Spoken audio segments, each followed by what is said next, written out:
Hello everyone. In this video, we will learn how to turn your work and start a new row in crochet. Hold the crochet hook in your right hand and the yarn in your left hand.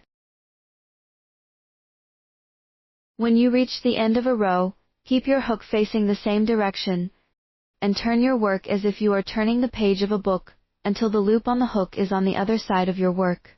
We will demonstrate with single crochet in the video. First, crochet 1 chain stitch to serve as the turning chain for the single crochet. This chain stitch does not count as a stitch. Then, insert the hook into the top 2 loops of the last single crochet stitch of the previous row. These 2 loops form a V shape when viewed from above. Yarn over and complete the single crochet.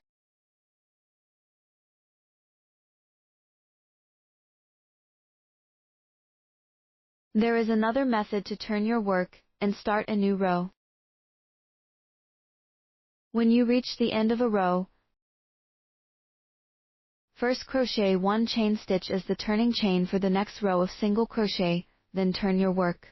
Insert the hook into the last single crochet stitch of the previous row, and complete the first single crochet of the new row.